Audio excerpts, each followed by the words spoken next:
David Crisafulli's here.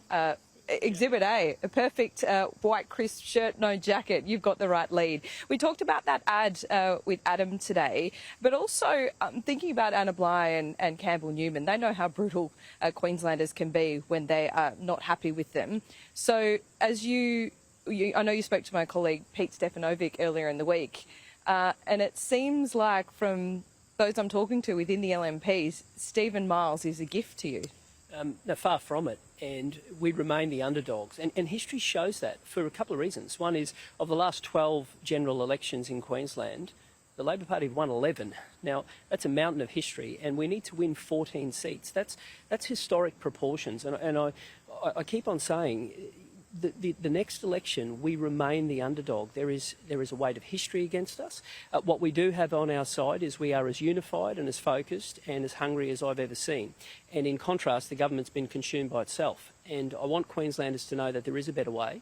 We do have the right priorities for Queensland's future. We've been listening, we've been developing those policies, and what they've got in the last fortnight has been the culmination of an attempt, a successful one, to blow a Premier out of office.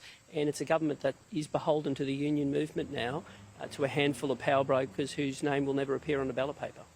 If this Labor government is as bad as you say they are, and you're still saying you're the underdog, what does it say about you? The weight of history is against us, and 14 seats is no mean feat. And I want people to understand that we have to earn their right to govern.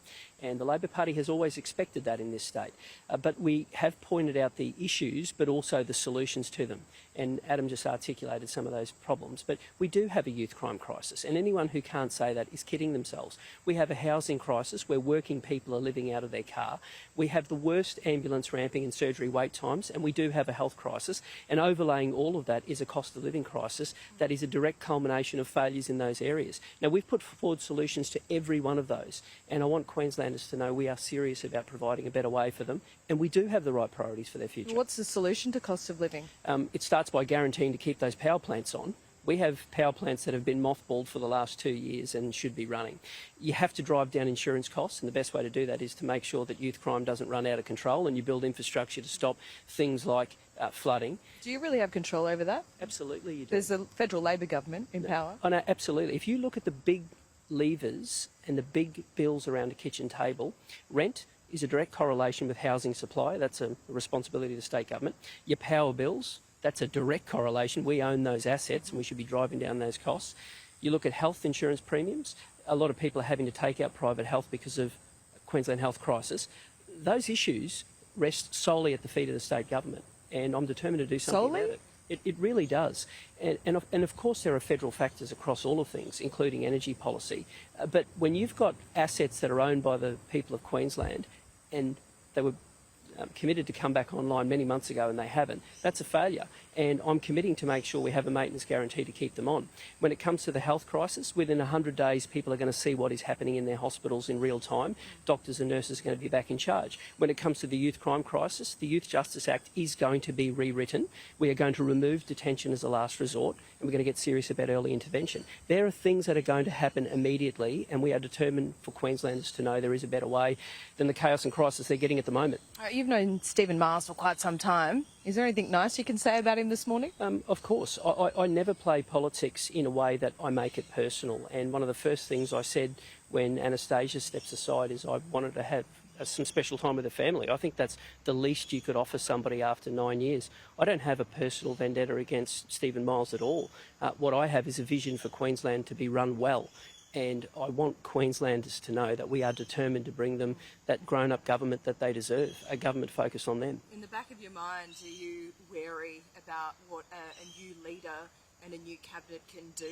You can often feel like a new government. So 9 years of Anastasia Palaszczuk, Queenslanders might feel like this is a fresh start. Sure. It'll be a formidable challenge. I will make this observation though. I look at all of the people who've sat around that same table for the last 9 years. They've all had a crack at being health minister. They all signed away watering down the laws. They've all led to the undersupply of housing. It's the same people. All that's happened is they've all moved up one in the batting order. Now, I'm going to be prosecuting that, and very hard. The difference is at the moment is you have the most controlled body of people who owe their existence to the union movement.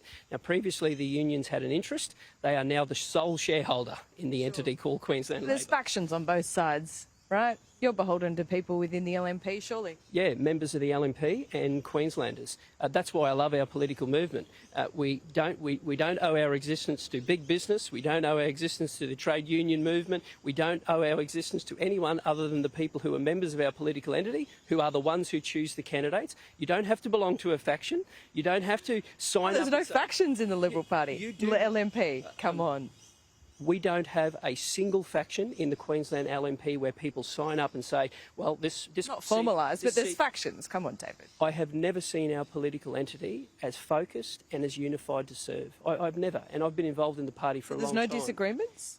There's no contest of ideas? Always, and that's healthy. Just checking. Always, and that is as healthy as it gets, and that's the joy of having a party where people can think freely. You don't owe your existence to an entity. You don't owe your existence to a alignment, to a group of people. That's the way democratic parties should work.